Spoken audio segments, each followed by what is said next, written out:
মাত্র ৪ দিন পরই বিসিবি নির্বাচন, যাচাই বাছাই শেষে প্রকাশও হয়েছে প্রার্থীদের চূড়ান্ত তালিকা। তবে ছুটির দিন বিসিবির কার্যালয়ে এসেছেন মনোনয়ন বাতিল করে নেয়া প্রার্থীরা। হয়তো বুঝতে পেরেছেন নিজেদের ভুল, তাই তো নির্বাচনে ফিরতে চান রফিকুল ইসলাম বুলবুল।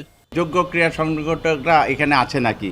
ক্রিকেটকে যারা ভালোবাসে, ক্রিকেটকে যারা কিছু দিতে পারবে তারা আছে নাকি? আমার মনে হয় সেখানে কিছুটা গ্যাপ আছে। বিভিন্ন ক্ষেত্রে কিন্তু পরে রিশিডিউল করে আবার নতুন করে তফসিল ঘোষণা করা যেতে পারে।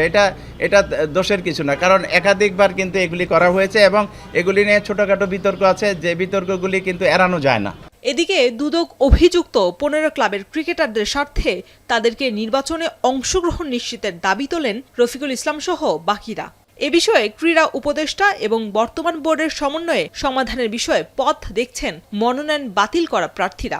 আমরা যদি প্রপার যুক্তি দেই এবং প্রপার যুক্তি উত্থাপন করতে পারি, সেই ক্ষেত্রে এই ক্লাবগুলি বাতিল হওয়ার কোনো সুযোগ নেই। মনোনয়ন বাতিল করার পরই ব্যক্তিগত কারণে দেশ ছেড়েছেন তামিম ইকবাল। তবে ঘুরে ফিরে সংবাদ সম্মেলনে তামিমের করা ফিক্সিং ইস্যু অভিযোগ সামনে এলে এর দায় নিতে নারাজ তার প্যানেলের বাকি সদস্যরাই। এটা অনেকের ব্যক্তিগত কোনো কমেন্টস থাকতে পারে, এটার মিনিং অন্য কিছু হতে পারে।